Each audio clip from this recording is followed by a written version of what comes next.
Well, hello everyone. Name's Jeff, and thanks for stopping by the channel. And just going to just share some things with you today. You know, being a Gen Xer, I was thinking about. We're probably the last generation that remembers life being semi-simple.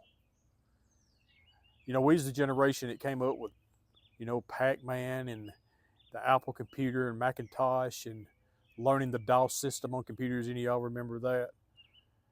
But we are old enough to remember a time before that, a time when you stood in the kitchen and talked on the phone, or you had a 20-foot cord on there that the phone reached all over, in the into the living room or maybe into a bedroom, or you had a long cord that plugged into the phone jack where you could walk around with a phone in your hand, and it connected to the cord as well. And I remember those times.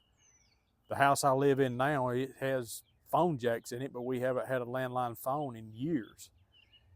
But those times that I remember growing up in and the simple times, I miss those times. And I hate that my kids doesn't know a world without iPhones and different things like that. It's a great technology. I'm recording this video on an iPhone.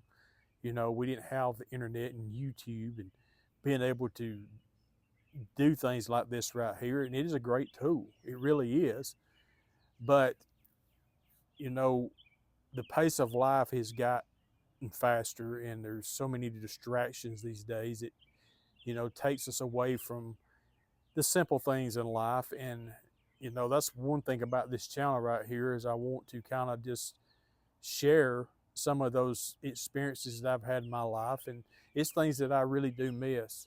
I miss Sunday afternoons going to my grandparents' house, and they lived out in the country. My granddaddy raised watermelons, and he would go out in the field and get a watermelon, and go on the porch, and we'd cut that watermelon on Sunday afternoons, and if we didn't have enough, he'd go get another one, and we'd eat watermelon right there on the porch, and people would drive by because they lived on a dirt road, and people would drive by and they would stop and eat watermelon with us, and we'd make homemade ice cream, hand cranked homemade ice cream.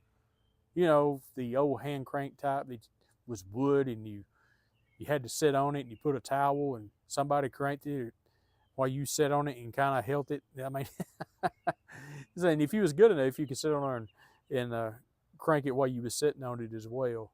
But those were just some really good times. I remember a time when I was at my granddad's house, and I got a video of that back, oh my goodness, almost 40 years ago, of us splitting wood uh, with a wood splitter that my uncle had built, and we just spent all Sunday afternoon just splitting wood. And I took a video camera, had one of them great big video cameras, VHS video cameras, and just videoed the farm and everything like that. And maybe one of these days I'll put some clips together of that and share some of that with you. But I miss those really slow times that we had in that, and I have some great memories from that.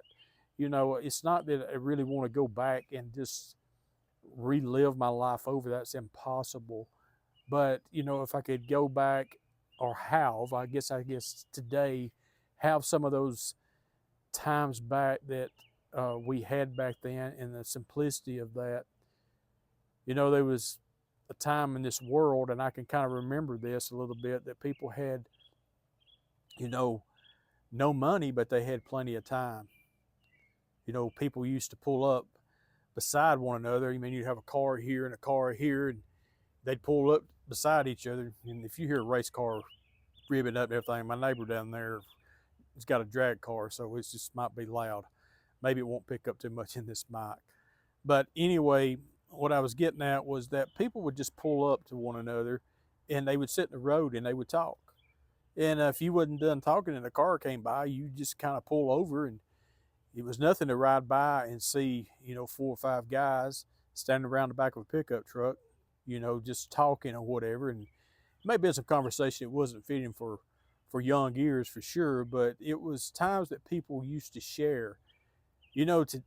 Today I'm sitting in my backyard, and this used to be a cow pasture here. I live in a subdivision, And you know, there's a house over here to my right. There's one right behind me beyond these trees. My parents live across the street, and there's a house in the corner, and there's a house, you know, across the road.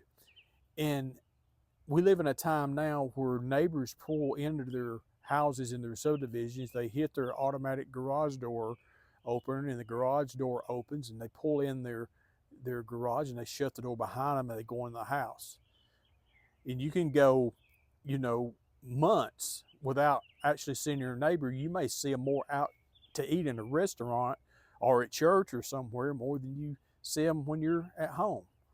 You know, when we had COVID, this neighborhood right here was alive again. My kids told me, they said, we kind of like this right here.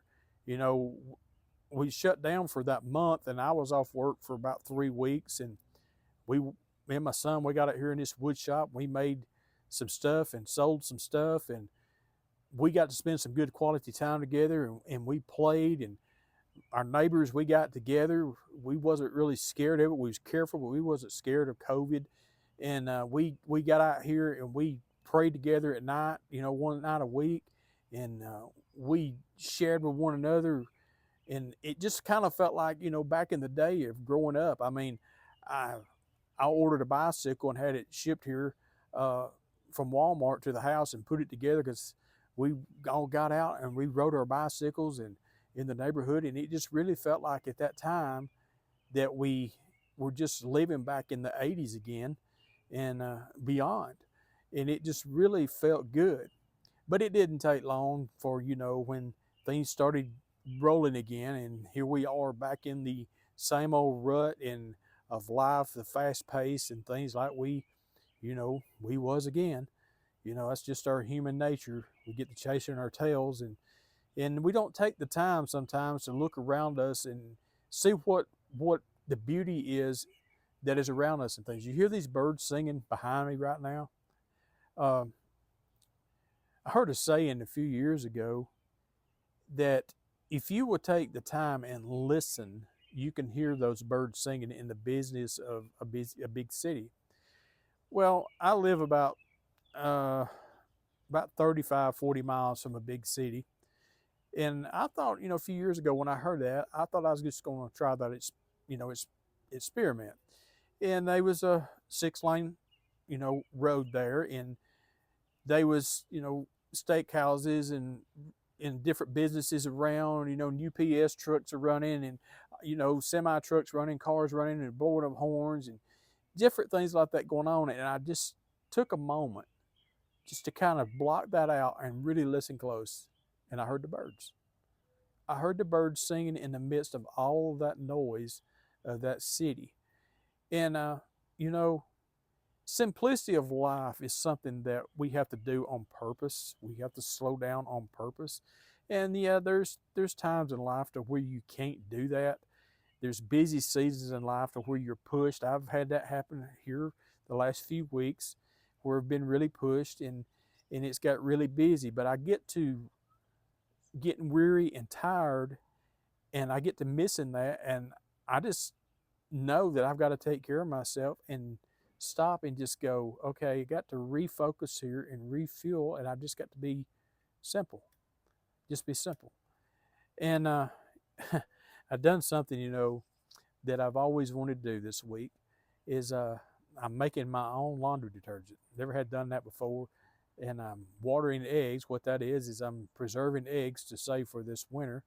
My dad's got some chickens, and I've been gathering them eggs and things. I just think, this is the way people used to do things. They had to do those kind of things to survive because they didn't live in a big city or something like that, and they had to do those kind of things. But the simplicity of life is awesome. And I'm going to close with this right here. We have a gentleman that I used to go to church with, and he was our Sunday school teacher. He was a great guy. He's a great guy. Seen him the other day. And he's in he's pretty close to 80 years old, I guess. His mom just passed away at 99 years old. I thought that's pretty awesome, man. She lived to be 99 years old, and her husband he passed away, a few years ago, and he had been in several wars, even fought in the Battle of the Bulge. I mean, in World War II, it was just an amazing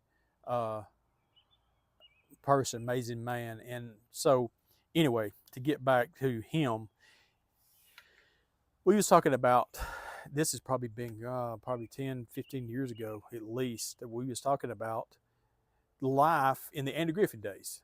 And, just kind of comparing to how Mayberry is and how, small town, different things. I said, well, the Mayberry days couldn't have been too bad. And he said, they wasn't.